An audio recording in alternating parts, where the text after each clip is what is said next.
يا مساء الفل. هنعمل النهارده أكلة الملوك، كانوا بياكلوها الملوك زمان، وهي من المطبخ التركي، وبجد بتبقى من الأكلات الحلوة جدا، وهي الشركسية.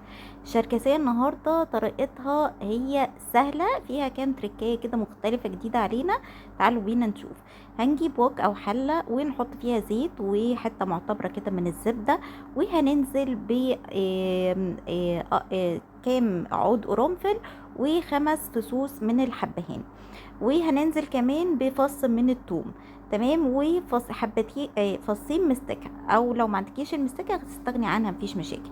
هنسيب الحاجات دي كده تسيح شوية وبعدين وتسخن شوية، وهننزل بقى بصدور الفراخ بتاعتنا. الأكلة دي بتتعمل بصدور الفراخ. انا مش هشوح في صدور الفراخ، انا بس بديها لون على الوشين. تاخد لون كده، بس تحميره كده على الوشين، وبعدين ان انا اسلقها عادي كاني بسلق فراخ عاديه جدا. هنا هي برص الفراخ بتاعتي، وهبتدي ان انا اسيبها بقى على النار. انا هنا نقلتها على نار عاليه شويه، علشان ايه؟ حسيت انها تنزل ميتها، علشان تاخد الوشين زي ما انتوا شايفين كده، تتحمر بس تاخد اللون الجولد ده. تمام. وبعدين هزود عليها ميه ومكعب من المرقه، واسيبها بقى تستوي. طبعا صدور الفراخ مش بتاخد وقت في السوا. في الجنب التاني بقى عندي 4 قطع من التوست. طب انتي ما عندكيش توست، استخدمي عيش فينو، مفيش مشاكل. التوست طبعا هيديها طعم احسن وطعم اصلي، بس استخدمي عيش فينو. هنحط عليه كوبايه لبن ونسيبه يشرب اللبن شويه. بعدين همسكه بالهاند بلندر وابتدي ان انا اخلطه كده مع بعض، بحيث يبقى خليط سايل معايا. لو حسيت ان التوست هنا حسيته ان هو اللبن قليل عليه شويه، زودت كمان نص كوبايه لبن، وابتديت ان انا اخلطه تاني لغايه ما بقى بالقوام اللي انتوا هتشوفوه دلوقتي، قوام سايل كده، تحسوا قوام الطحينة، عارفينها. بس. وبعدين عندي بقى حلة تانية، انا سايبة الفراخ تتسلق برا.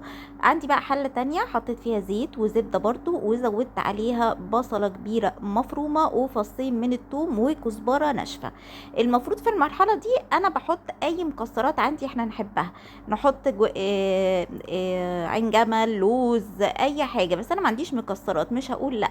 وابتديت بقى ان انا بعد ما حطيت ملح وفلفل، ابتديت ان انا احط خليط التوست باللبن اللي انا عملته بره في الخليط ده، وزودت عليه كوبايه من الكريمه. تمام. وابتديت اقلب بقى كده، وكده عندي الشركسيه خلصت. شفت السهوله؟ انا ابتديت اقلب لغايه ما الحاجات كلها كده سخنت وامتزجت مع بعض. حسيتوه تقيل شويه، خففوه، انا مش عايزاه قوام البشاميل، وفي نفس الوقت مش عايزاه قوام سايل خالص. هنا الفراخ بعد ما اتشوحت، ابتديت ان انا دي بقى تختلف في طريقه التقديم.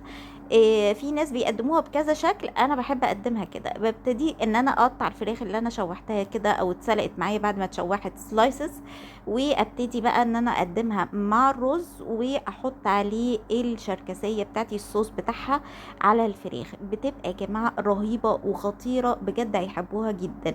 لو اول مره تعرفيها او استفدتي من الفيديو ده باي حاجه، متنسيش اللايك والفولو او السبسكرايب وكومنت لطيفه تشجع بيه، واشوفكم في فيديو تاني.